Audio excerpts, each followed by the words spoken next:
So, starting off our crash course in calculus, we are taking a look at the definitions of the derivative. Now, formally, I'm going to give you one formal definition of the derivative that's going to be an equation. It's going to use a limit notation, and so if you're really new to calculus and potentially new to pre-calc or in pre-calc right now, you may not even know the limit notation yet. Not actually important. I am telling you the formula for the definition of a derivative, but that formula is crucial for the proofs. The proofs are not going to be in this video series.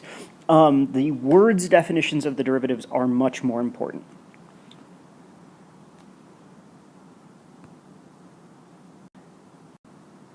Let's suppose that we have a function and we want to know how that function is changing over time. Let's suppose that, just for concreteness, I have the function negative x squared plus 4, and I'm graphing this function only in the first quadrant here. Now, the goal of the whole first part of calculus, the section that we're doing now on derivatives, is to figure out what the slope is at a point, or what the instantaneous rate of change is of this function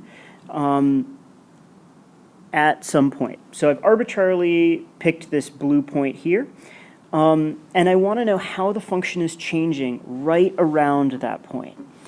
Now, you may ask yourself, well, the way I think about a function changing is the slope, but technically slope is not defined for something that's curving. So what we do in calculus is essentially imagine zooming in on that little section right there. So let's imagine that I've zoomed in on this tiny section of the graph. So again, I have my graph going through here, and I have that dot that I cared about before, and now my goal is, again, to find the slope at that point. Now, as I zoom in, this graph gets closer and closer to being a straight line. And so you can imagine that, conceptually speaking, if I just kept zooming in, eventually it would be close enough to a straight line that I would be allowed to calculate the slope. Numerically speaking, we'll talk about how to do that practically, but what I want you to do is focus in on this word's definition of a derivative. A derivative is the slope of a function at a point. Now, there's something I'm skipping a little bit here. It's actually the slope of the tangent line of a function, and so mathematically speaking, we actually want to draw a line right over the function that's tangent to it. But if you just imagine zooming in on this function, then if you zoom in enough, the function and its tangent line overlap directly. We're assuming that this function is smooth at this point, and we will only be taking derivatives at places where functions are smooth. The other definition of a derivative is that it is the other word's definition is that it is the instantaneous rate of change of a function.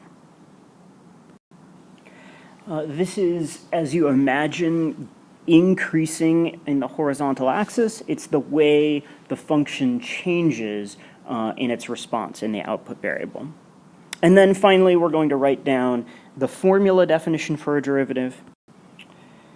So here we have the limit as h approaches 0 of this whole fraction here.